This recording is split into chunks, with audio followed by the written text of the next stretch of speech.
So, guys, what I really think is that this appointment with international broadcast, with international pairing, is becoming really, really beautiful. And you know that usually we go on live broadcast every 15 days, but now it's the third week in a row that we have beautiful guests. And tonight is going to be even more special because here we have it's going to be really crowded tonight because I awesome band that I personally have among my listens, daily listens. And there are two co-hosters tonight. And I'm really, really happy about that. I'm really excited for this episode of Metal Detector International. Tonight in the bottom room, we don't have my good friend Evo because he's gonna have issues with his computer. But we have the beautiful man known as Kafa. So if you hear me calling Kafa out, everything is fine. Is the most talented guy after Evo, or maybe they're just even. And so this stuff apart, I need to ask Kafa to bring on screen my partner in crime, Misfortune. Yeah, maybe we have her, maybe we don't. So you guys, you have to listen to this. Yes, this is a close play. You have to understand that here in Italy, since we are still under some restrictions and stuff, the internet connection is very bad. Since we don't have Misfortune, I have the privilege to bring on the screen a new guest, new co-hosters of Metal Detector International. It's my incredible pleasure to have on screen one of the guys that has been a guest on my broadcast among this last months, and now is part of the team. And I'm quite pleased to bring on the screen Mr. Brian Montgomery. Hey, how you guys doing? It's working. Hey, it's working. Could you even imagine that we had to co-host an event together, man? Yes, this is great. Hey, this is absolutely great. How are you doing over there in British Columbia? Good. Hopefully things are looking up. We're always still hoping for the best, of course.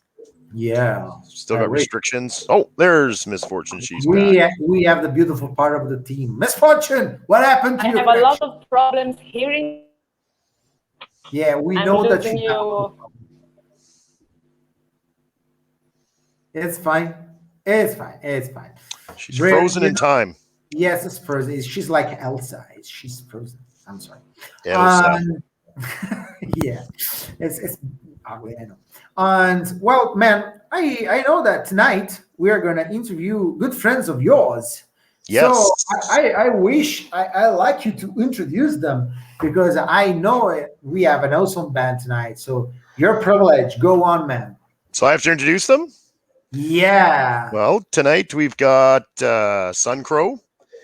They appeared man. twice in the Doom charts, #1. And we got the wonderful Ben Nachaki and Joel here tonight. The lead singer. Bring the band on the screen. Let's bring them on there. Yes.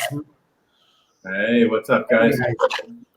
Guys, your beard is awesome. Let me tell you.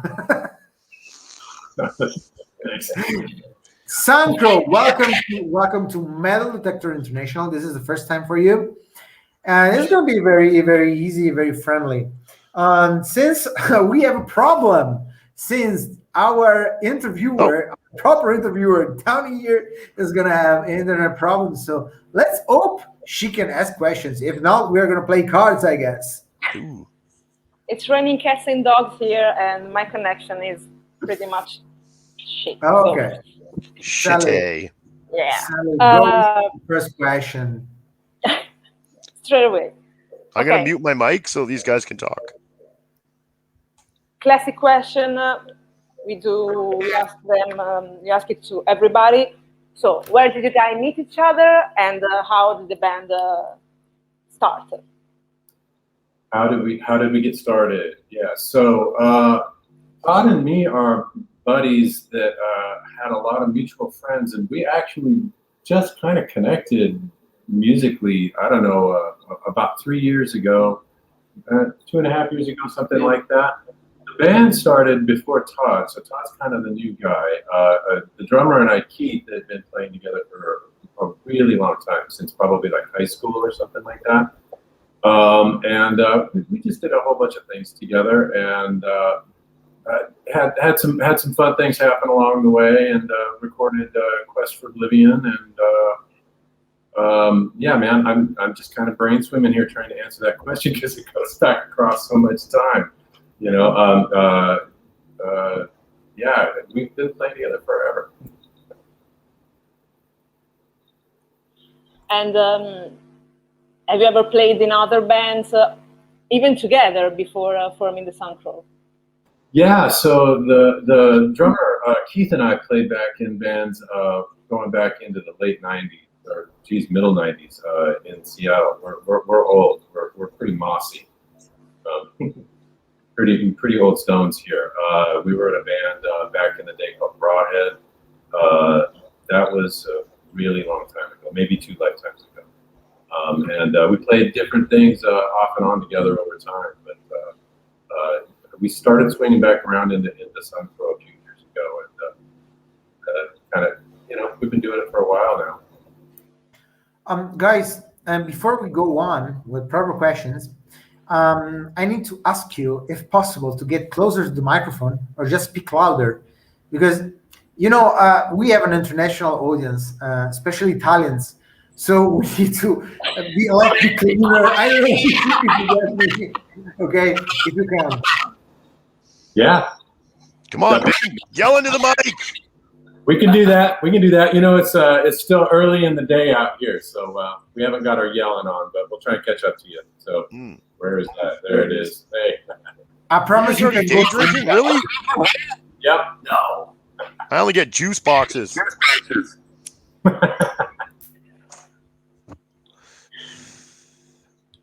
Okay. Did you guys know right away what kind of music did you want to play, or there was a discussion about it? We don't really talk a lot. We just play. It's pretty natural. Yeah. Yeah, I know it sounds funny, but I mean, sometimes we'll just show up and hit standby on the amp and just go. And we try to, you know, we got a little handheld recorders or, you know, whatever in the rehearsal room, and we just try and capture and do the same thing twice, you know, if we like it, you know. So yeah, this is kind of just where we ended up, by just being natural and not thinking too hard about it. And you released your first album back in November, right? And how did you approach the work required for an album?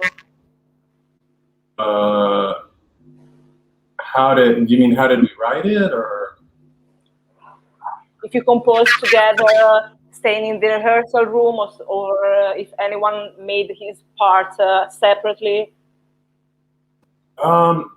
Boy, you know, there's not really one way we did that, except for that we didn't think too hard about it. You know, we would we'd play together, kind of pull pieces together. A lot of times I would take them home and kind of cut them up and kind of reassemble them and bring them back up. And, you know, we get into the room together and try and figure out how to play them together the same way twice, you know, which is always a challenge, you know, when you like to enjoy each other's company and improvise a lot, you know. So, you know, a lot of times, you know, a lot of times we sort of arrange things together and just kind of play through, and it's pretty natural. It's pretty organic, you know, how we come to that, you know, and we all kind of work independently outside the you know, rehearsals or writing process, and then kind of all come back in together. And we really try to say as little as possible when we're working on the material, you know. And who? That's weird. I'm sorry. Who writes the lyrics? The currently me, and this guy's the big influence. Yeah. We worked together a lot with we just get ideas, you know. Me and the previous vocalist who did Chuck, we just kind of circle up in a room and just kind of work things out together. A lot of times I would bring in an idea and we'd arrange it better together just by kind of working through it. It's like wrestling, you know, a little bit. You know, it's just kind of pushing each other around, you know, and seeing what we can get from it. It's nice to imagine the rehearsal room session. Like you guys get in and hey, let's play. Cool.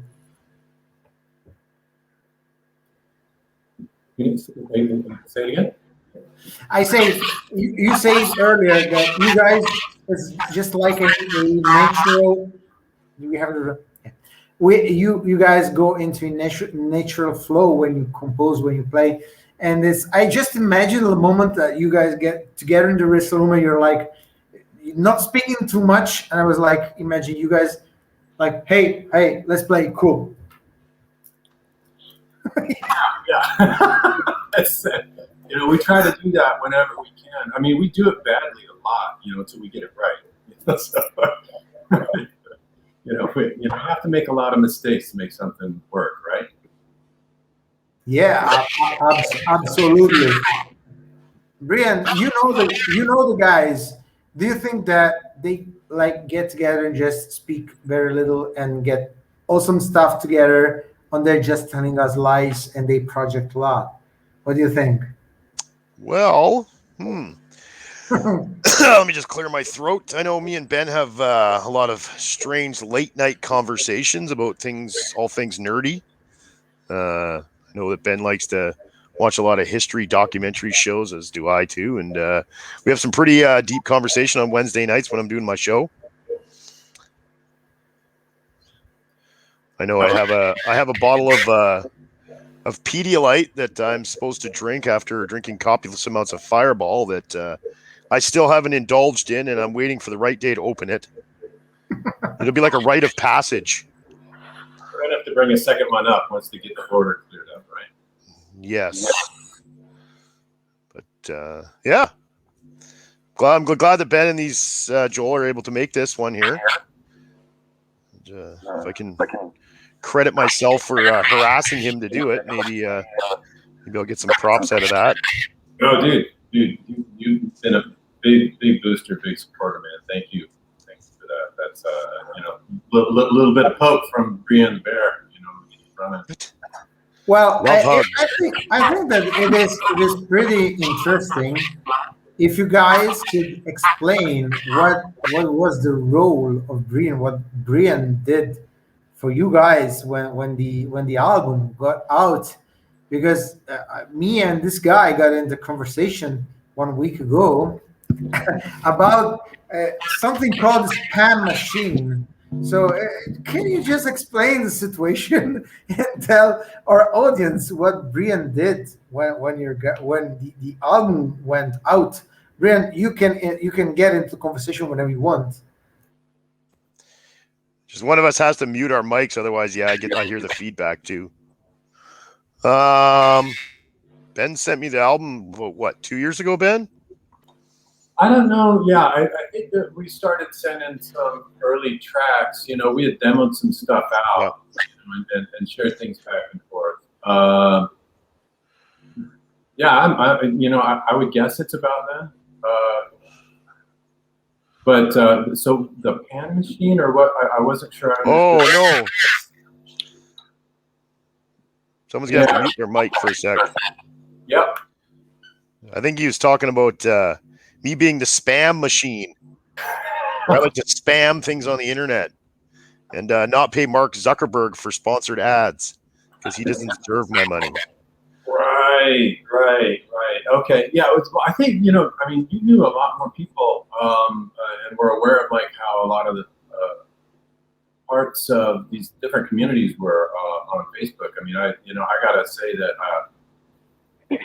there's a lot of folks out there doing really cool stuff and talking about some really cool music that it's the underground is underground for a reason. And there's a lot of folks doing really cool stuff out there that you are a lot more tapped into.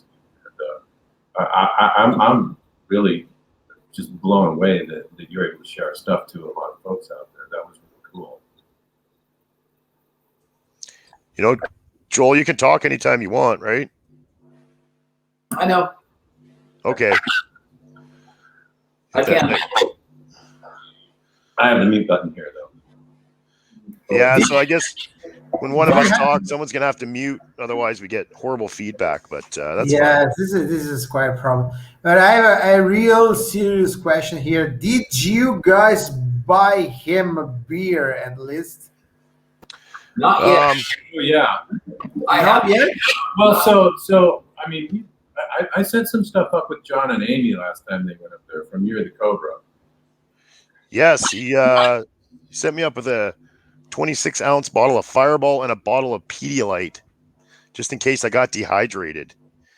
And if you look behind me, Stop it! It's not gonna happen. We know you. somewhere right about there is the empty bottle on my shelf. And the Pedialyte's in my bathroom waiting to be drank if I ever get dehydrated. Well, if we're ever allowed into Canada again, we definitely going to buy multiple rounds. Oh yeah. I can't wait to get up there and check out the swamp, man. Yeah, that'll be great.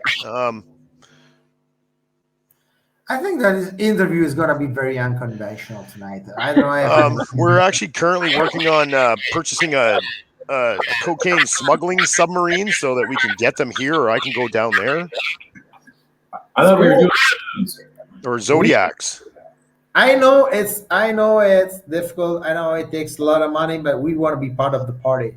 You remember that? Yes. Cool. We got to. We'll send the spaceship. Ooh. Transporters. Yeah. I think that Sally is waiting for the next conventional question. She has a role here. We need her to. Actually, I'm having fun. No, I'm going to mute out for a bit, and I'll let you guys chat, and Sally can ask some questions. You can just put your finger in our eye right there. It's nice because it's a big family. Brian came to the interview with a Sun Crow t-shirt on, and I snooped a little on your Facebook page, and I saw the Obelisk made an article about you, and we spoke to JJ months ago, pretty much. So it's actually nice. Going back to questions, I'm always curious about names and lyrics. So why Sun Crow? Why Quest of Oblivion? And what do you talk about in your lyrics in this album? Yeah, we ask difficult questions, guys, Yes. Cocaine submarines, and what did you really mean by that song? Yes, two different. So yeah, the name just kind of showed up, right? I'd been we have a lot of crows here in Pacific Northwest. Brand, you guys got them up there too. I'm sure, and they, they're like little shadow people, right? It's just kind of cool to follow them around, and. I don't know. The name just kind of showed itself in my mind like a picture. I don't know. It's probably a little hungover or something. The name of that album comes from a friend of mine, is bartender around the neighborhood. We live in kind of a party neighborhood here in central Seattle, and a good buddy of mine's a bartender, and he was. I don't know. We were on dawn patrol. That's what we call it when you stay up till 6 o'clock in the morning with each other, right? And he made some comment about us being on a quest for oblivion. Drinking the waters of forgetfulness, right? So we can be born again the next day. So it just seemed like a cool thing to write some songs about. So that's I mean, that's what you guys do the same thing there, right? I mean. Things you learn with a question.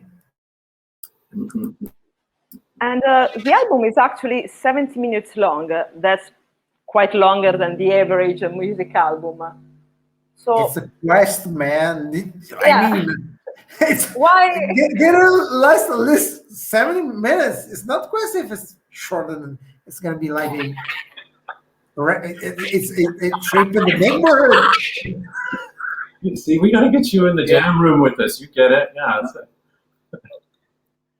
Being a nerd, Lord of the Rings comes to mind, the unending quest to Mount Doom. So 70 minutes is not that long, probably. And are you working on a new album already? Yeah. So we're working on.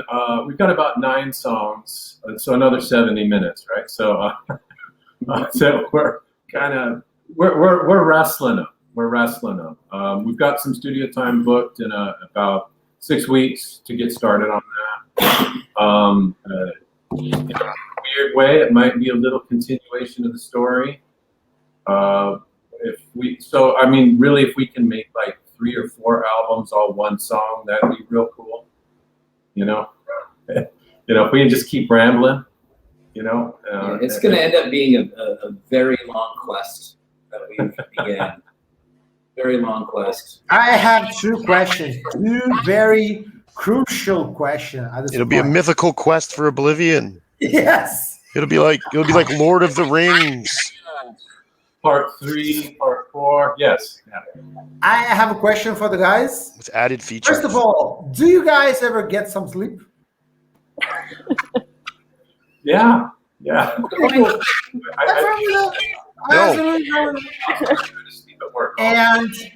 And second question for the guy up here.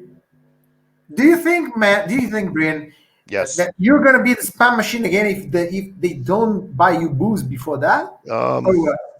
Are you gonna go on credit for that? Currently I've shared about 20 times for Metaldetector already. Oh, cool. I'm sure if you refresh the page, you'll see.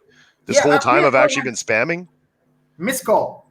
Yeah, Mark. Yes, it's the man. It's Brian. Yeah, he's paying you nothing. It's Zuckerberg. He told just to doesn't deserve a dime from us. So I like to be an algorithm nerd. Yes. So I like to follow Zuckerberg's algorithms and how things work on Facebook. So if you ever want to know how to professionally spam without paying him a dime, I'm your guy. Oh man, we're gonna hire you so that. But now just mute your goddamn microphone, everybody, because enough speaking. Now we let the music speak, and we're gonna go here listen some stuff from these 2 guys up here, and it's gonna be awesome. Shut the fuck up.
I mean, Speechless.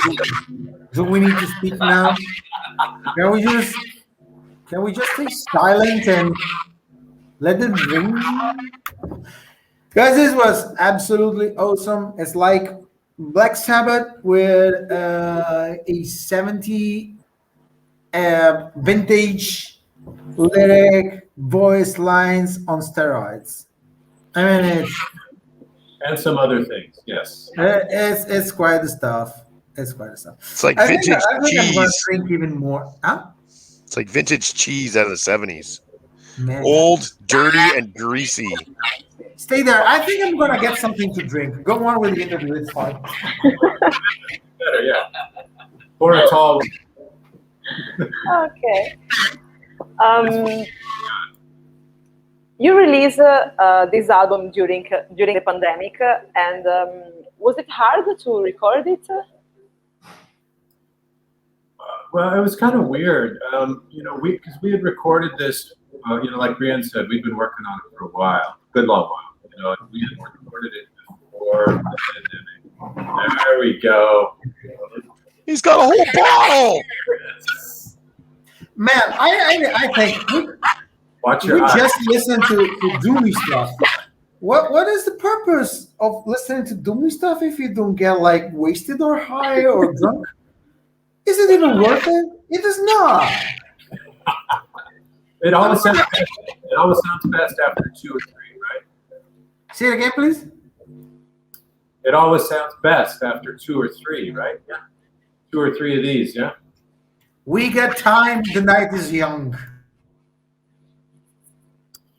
So you were asking about releasing it during the pandemic. So we had hoped to release it last spring in summer, but then we saw everything changing, and we thought, well,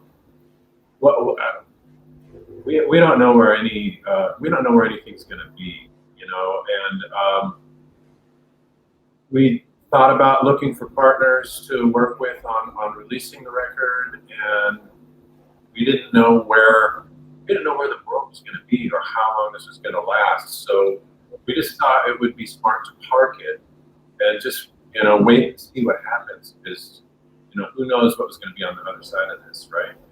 And at some point, it starts stretching into 6 months of this pandemic, and Keith, our drummer, was just like, just release it, just set it out. So we just got busy, we got busy. We took our pictures, and we got we nearly accidentally published it early, before November. Yeah, we just set it free. We didn't, because it could be another year before the pandemic shook out at that point. I don't know. I mean, you guys had such a hard time in Italy with it early on. Who could predict what was going to happen, right? here it's it's the second summer. We have kind of freedom is not a proper definition, because we can go out, we can do some live shows, sitting, distancing, but we do a little better during the summer, even last summer, than during the winter, and we're hoping in some improvement with the vaccines, and we're gonna see what is gonna happen. And did you actually notice a big difference releasing the album without being able to play it live and promote it, doing a tour or something? Yeah. I mean, we had hoped to do at least some regional kind of touring, and up and down at least the West Coast, in and out of, in and out of the, where we can reach here to support it. And that was that was tough to not be able to do that, but Brian said, the material's been around for a while, and we didn't feel like we could just sit on it indefinitely. So we thought we would quietly release it to Bandcamp and the services and see what happens. We didn't really have like a big plan, to release it tomorrow. We're kind of doing everything wrong, and the record's kind of just the response we've got from it is blowing our minds. It's really cool. We're totally surprised by that. So just getting to talk to you guys about it right now, I mean, it's really cool. I'd say that it's also literally put a candle underneath our ass to get in some new material out as well. Now that we've got this out, and there's been a slight lineup change, we're being put to task to give everybody something else, something new, before we could actually get out and play like we'd like to, So it's coming. Guys, we have I need to be honest with you now, jokes apart. Remember to speak louder if you can. We have a lot of musicians among our audience, and now I'd like to speak to you about a couple of matters that we really care about. Like, and what do you think about the situation of the scene in the current days in the area where you live? This is a question I asked to Brian just 1 week ago. So I'd like to know about your idea of the scene now in the stoner doom niche, if this the one you play in, I guess. And do you think that there is the mic? Cool. Do you think there is a actual brotherhood, bands, mutual support, and stuff like this?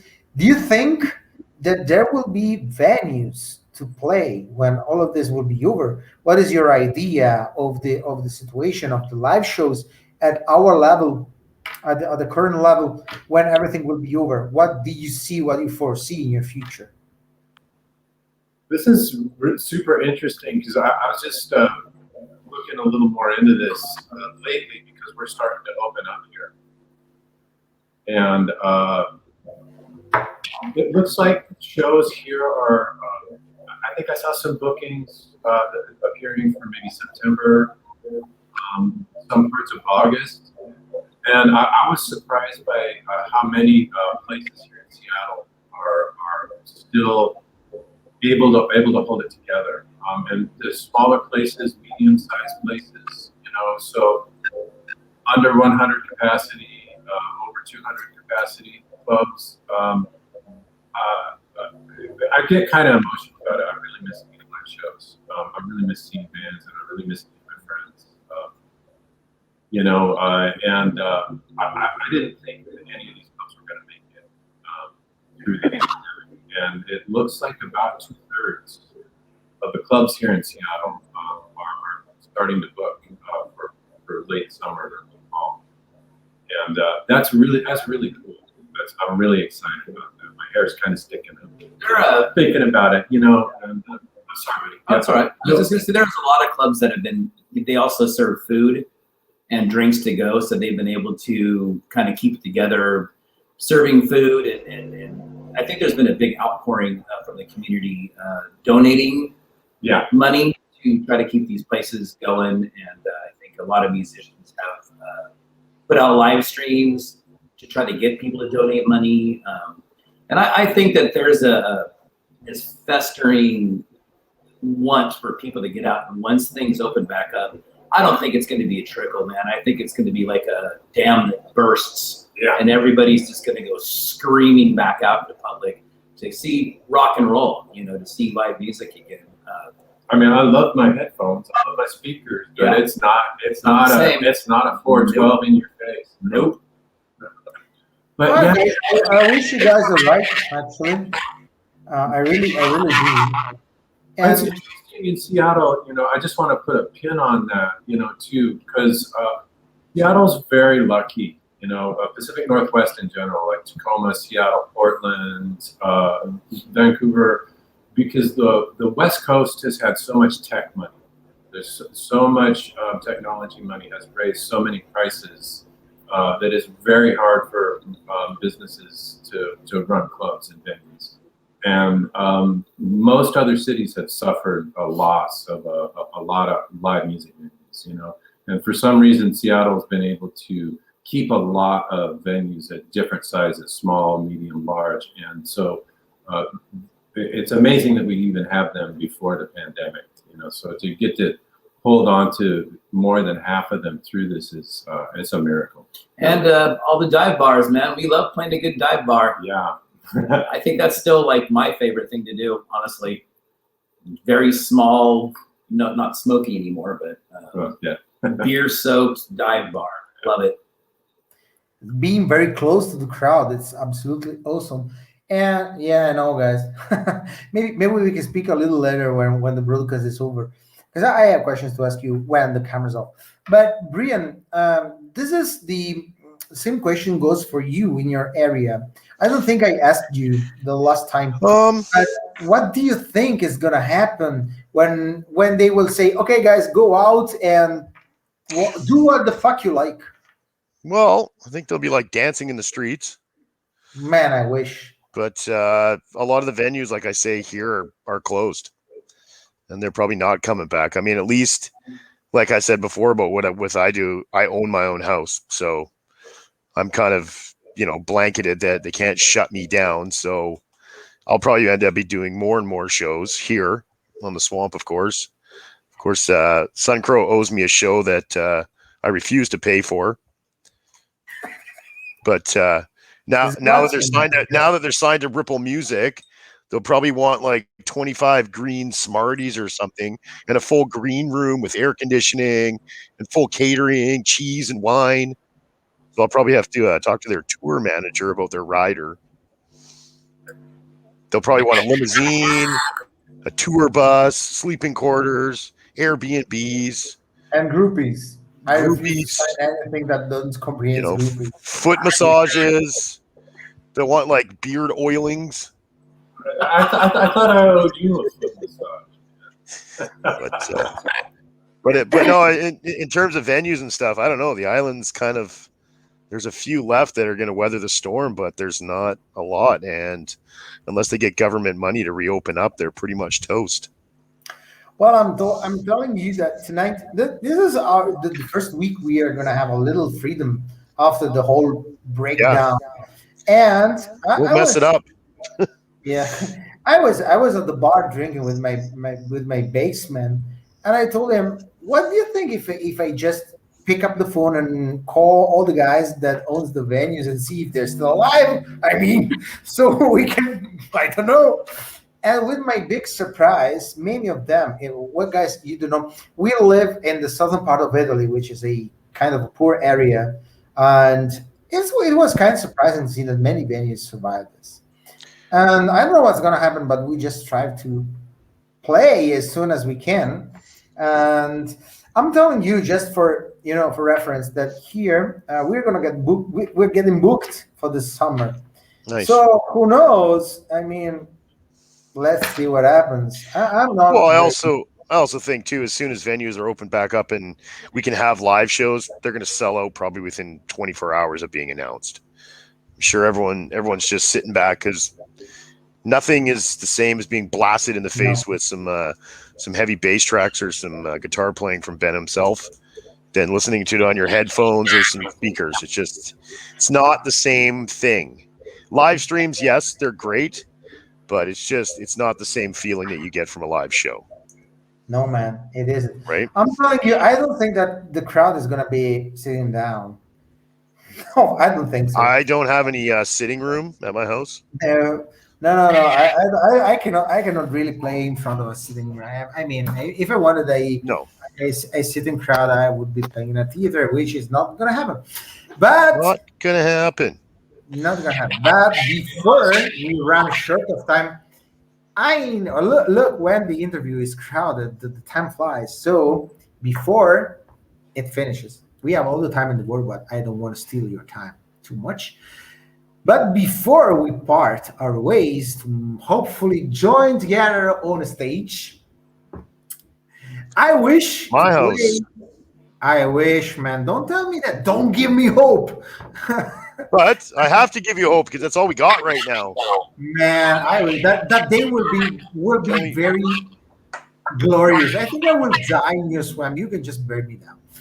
And I'm telling you guys from Sunkers, we are gonna play a little game that I usually play with the bands that come here to talk to me. And it's gonna be a ping pong question game. Brian can just get in the game whenever he wants and ask questions. And it's going to be very easy. I'm going to ask you questions. You don't have the time to think about the answer. You just answer your heart out, and the questions are not going to be easy. So you don't have the time to think. You just spit it out, and whatever happens, it's your fault. Okay? It's kind of like Final Jeopardy. Yes. It's just the cast for forgiveness. Okay, man. So we start. Sankro, I need to ask you, who among the band members gets the more pussy when you go out playing live? We're all married. This is not the answer I was looking With gray hair! I'm asking you, who gets the more pussy? I think the doorman. Well, I They don't watch want porn in their bedrooms. I don't want you guys to get divorced because of me. Now I could not live with this burden. And who among the band is the heaviest drinker? Ben. Yeah, I don't know. We might be wrestling. He's hungover now. Yeah, so. Oh man, okay, cool. It's a red glow to my skin, you know. Okay, Brian, do you agree? I'm a pretty heavy drinker myself. Just for the record, on Wednesday night, there was a lapse time there when Ben was tuned in, and I was passed out in my chair. Yeah. So, Excellent. yeah. See, this is why we like. We fucking miss the stories. We need to. But again, stories. when the horde comes back around, he drinks more. Yeah. So yeah. Now another question for my good guys over there. Well, since you guys, I think I'm pretty sure you two are together and you play games together far from your house, and you share the same room. I need to ask you, who snores louder? I mean, who's the loudest snorers in your band? We all have one. Like you said, man, we drink. Nobody's waking up. We pass out. Nobody knows. Nobody knows. Nobody knows. You're running for Democrats next year, right? The sun comes up and you get up and move. Yeah. And the crows fly the coop. My ears ring way too loud to know anybody. Okay. Well, I will pretend I believe you. Sorry. We don't have perfect answers. So we don't tune perfectly either. And let me think. Okay, this is gonna be who is the one that pisses everybody else out when you guys are in the rehearsal room, if you even speak to each other. Yeah, I got it. So this is two people. It's the two guys that have known each other the longest. So Brian and I we just let mom and dad fight, and then it's fine. Okay, you said enough. Yeah. Who decides the titles of the tracks? Oh, that's weird. Man, I say a bunch of weird stuff, and if they agree to repeat it, then they repeat it, and then they change. Yes, it's a process. It's It's a process. Okay. Yeah, sometimes. Yeah, it's always better. It's always better when it's when it's a wrestle. And I'm pretty sure that you played a lot of venues, lots of concerts with all the bands. So tell me one memory you guys share with another band that was pretty wild, something remarkable you were the word to know. Okay, this goes way back. This goes back before Todd's time, but well, I can't name names, or I'm gonna make somebody upset. There was a band that we opened up for that we admired a lot, and their guitar player got so plowed, and he was amazing. He could play so loaded, but he got so plowed, so drunk that we had to carry him into the van from the back room. That was at a place called the Fun House, which I'm hoping makes it through this pandemic. Beautiful punk rock place. Okay, cool. I hope that everybody is getting what you're saying, guys, because the audio is not that beautiful. Actually, I will add subtitles in just in case. And I'm sorry, guys. We're just trying to do our best with what we have. We're poor, and same here. And tell me, I'm asking Todd, right? What is, man, I get you. What is the first thing you will say when you will be able to, okay, hello, Brad. Tell me what will be the first line you... Come on, you guys, save face. Come on, try to act serious here. Don't make me go horde on you. Jesus Christ. I'm going to have to drink more juice boxes now. God, stop laughing. Compose yourself. Fucking drunk Italians. Jesus Christ. What's wrong with you people? Composure. I am broadcasting live from the kitchen. Today. Okay, I promise. Back at the question, I promise. That's a Sally's crying. Come on. Do you need a tissue? Come on, you can do it. Focus. Yes. Promise. Do I have to be quiet now? What is going to be the first line you're going to shut on the microphone when you will get on the stage again? Fucking finally. Yes. Fuck yeah! We're playing live! Everybody look at me! Look at my guitar! I can sing in a mic!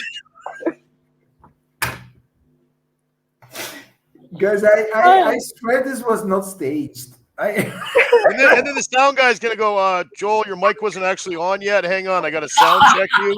Can you say that again, please?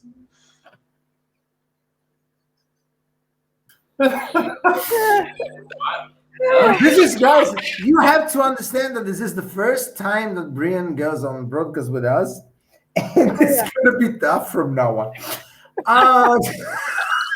Yelling all the way. Yes, you want, but shouldn't invite. We are interviewing a doom stoner band. We need to be like we attend a funeral. Yeah. More of a birthing. Okay. And well, one last question.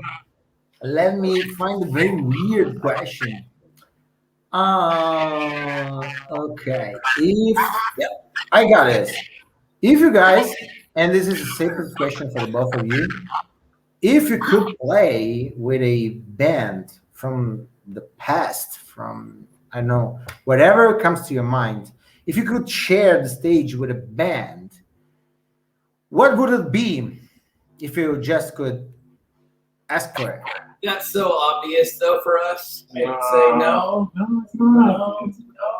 Okay. All right. I don't want to say it. Oh, go ahead. Stop it. What? Stop it.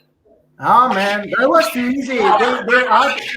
They're out of the game. You cannot name Sabbath. Next one. I'll tell you, there's a couple of bands that I hope get back around again that are friends from Seattle up here that we haven't seen together in a lineup for a while. There's and they're both huge, like big time inspirations for us. I'd love to see the Ancient Warlocks pull it back up together. And I've got another buddy who's had a band called The Wounded Giant that I would love to bring them up anywhere. I'd love to play with them anywhere. I would play with them in the garage, in the driveway, wherever. I think that would be really cool. Okay. Okay, cool. Those are local friends. I'm waiting for the Rawhide reunion show. Say it again, Brian. I'm waiting for the Rawhide reunion show. Explain that. Only Ben can answer. I'm not sure. Okay, guys. One last serious question before we go to the final goodbye bits and stuff. And I run into your music thanks to Doom Charts. They're beautiful guys. We had the chance to talk to them. We spoke to JJ. We spoke to a lot of representatives from the beautiful bunch of people that they are. How did Doom Charts impact on your career? Oh man, that's been epic. That's been epic. We got a whole bunch of love from the folks at the Doom Charts, and what a cool bunch of people, really. Yes, they are. And the amount of history that they put into their reviews of the artists, the Doom Charts is one of the coolest things in the universe. I'm sure that's how Ripple found us. I know that a whole bunch of people found us through the Doom Charts, and that was a surprise to us. To have all those, I'm speechless. I'll just ramble on here. I'll just babble about it. But I mean, what a cool bunch of people that worked so hard, and the lists. They're amazing. They're amazing. We felt super honored to be included in that. It's a massive work. Can you imagine what that's going to look like in another 10 years? I mean, it's huge. Well, it is. And for all the guys that don't know what Doom Chart is, I recommend to go on www.doomcharts.com, and you will find the finest selection of heavy psych stoner doom bands from around the world, which are selected from a huge stuff that works nonsenselessly to discover new proposal, new music, new bands in this niche, and it's quite nice. And I need to mention, since we are here, even Mr. 666, Mr. Doom, because we all knew him, and Georgi is a friend, and he's another guy that works a lot. And Mr. Hammer himself. Yes, and we need to thank all of those guys for the incessant work they put out every day for us. And I need to tell that this scene is very grateful for what they do. And what else, guys? It was so nice to have you here. Brian, do you want to add anything to what we said? Sure. Really glad that Ben and Joel have agreed to come on. Mute your mic, Ben. Mute. Press the mute button. There we go. We did it. Okay, perfect. No feedback. I'm grateful that they came on here and got to do this. Hopefully, I can keep pestering more bands to come and do this. I know I've been trying to get Year of the Cobra to come on too. I'm sure you guys would like that as well. Ben's friends with them as well. Good buddies. I will carry their amps anytime. Yeah, amazing. I generally think that we guys from this niche, if we just connect each other the best we can, we're gonna be able to create the best music network ever. Because there's this beautiful feeling running in. It's like a brotherhood, right? Yes, absolutely. Like a family almost. We might be dysfunctional at sometimes, but that happens at every dinner meeting. Once the liquor starts flowing and the truth starts coming out. But no, I really feel that we're a great family and we're a brotherhood. And my famous quote that Ben will always quote me on is music has no borders. Absolutely. And of course, music never stops, right? It's a universal language. And I think, what you guys are doing is great. I am working with not Doom Charts, but Doom and Stone, working on the new Doom and Stone Canadian compilation. That'll probably be out in June. We've just finalized submissions for that. I think we got about 65 Canadian bands on that one. This will be volume 2 that's come out. So you'll have to check out that. A lot of heavy in the frigid north, yeah. Yeah, a lot of heavy stuff. Cool, guys. I'm going to have... Yeah, go ahead. Before we finish this broadcast, since you are the official spam machine of the bunch, I ask you to explain our audience where to find and where to fucking buy Suncrow music. Oh, well, let me tell you. Ben, mute your mic again. It's time for me to talk. No, raise your hand if you want to talk, Ben. Don't talk out of turn. No, not going to happen. No. So, of course, you can go to Bandcamp and find Suncrow on Bandcamp. You can download their music. You can obviously pay a whole lot of money. They do have vinyl coming out soon enough. It's in the works. It's going to be released from Ripple Music, of course. You can obviously go on Ripple Music's website and order directly from them.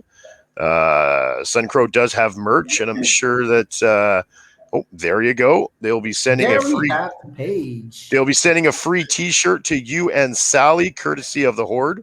Which I will not be paying for. Actually, we will be picking some of those up today. We've got there you go. See, some new intel on that. That right there is the Ripple EU. So that's a pre-order. So we'll have vinyl, black, and there's a color merge version of that that'll be coming out too, which is super cool. We're stoked about that. CD will be coming out. We're also working on a limited edition cassette with Stoner Witch Records that should be coming out towards the end of May too, which is super cool. We're stoked about that. Can you guys hear me, man? Sorry about all these mic problems. Thanks for covering for me there. No, we could. I think I will add subtitles after, but it's fine. It's fine. It's perfect. I recommend all of the guys from the audience to go and buy music from this beautiful fella we have here tonight. Not only because they are nice, not only because they have beautiful beards and hair, but because they are also musicians. And if you don't like Doom and Doom Stoner, it's just your fault. Just remember that. Also, you can also find El Rojo on Bandcamp as well. Come on! They do have a vinyl you can buy, which, just for the record, the Horde here has ordered it. I checked into tracking, but it's all in Italian, so I don't actually know where it is. But, Send it to me. I'm going to explain it to you. But I absolutely want your picture with our stuff, just... Of course. Vinyl. Of course, but I have to receive the package first. There's stipulations. No package, no picture. I whatever you say is right. Guys, okay. And in terms of Sludge on the Swamp, hopefully Suncrow will get to play their first Canadian date at my house, where we will drink copious amounts of alcohol, pass out in lawn chairs, and draw dicks with Sharpies on our faces. Passing out means we're gonna. No, we're gonna draw dicks on your face with Sharpies. You're gonna need a bigger Sharpie. Oh, I got the paint Sharpies, non-washable. No, man, it's gonna be tough. I'm not coming. Ben's gonna transform into one big hairy dick. We used to do this game when somebody would pass out when I was a kid, where we fill their shoes full of water and put them in the freezer. You know, so. Oh, Then there was evolution. We went with Sharpies and dick pics. Ben's gonna be a gigantic hairy dick by the end of the night here. I hope Ripple Music doesn't fight about this interview. So can we take a minute and talk about Ripple? And, like, whatever you wish, man. It's your we're super thrilled with Ripple. We're just the family of bands that are there are awesome. Yeah, just super good people. So whatever weird stuff happens in the outskirts,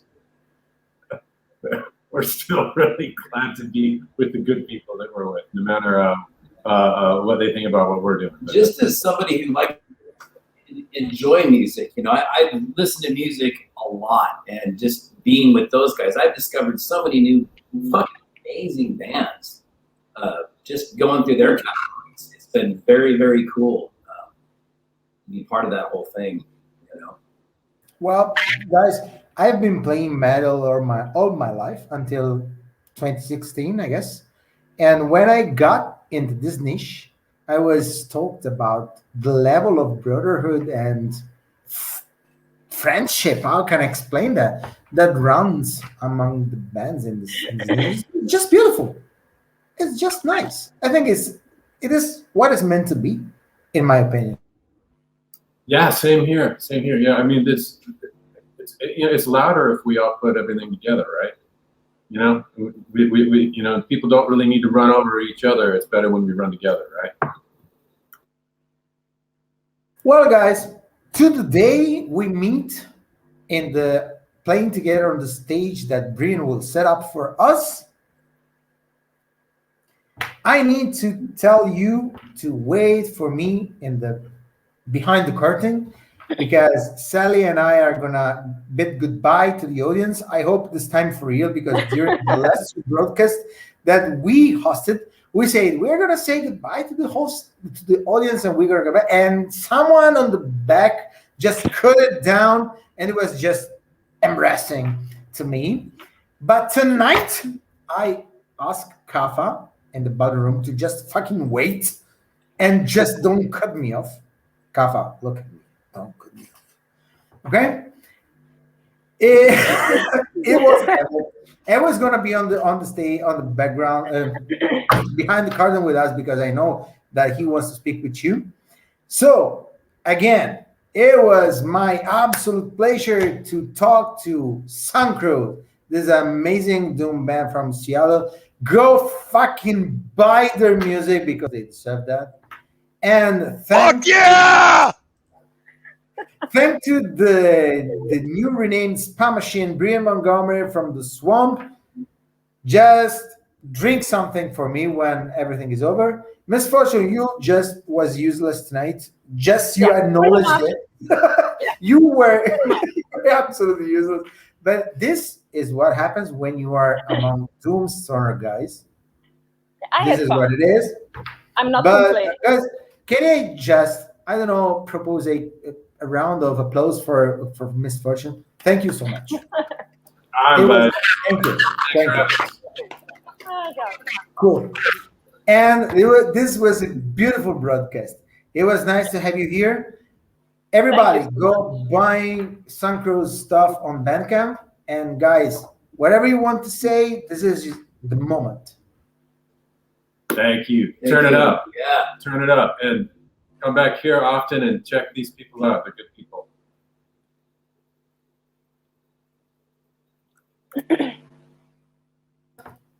Goodbye.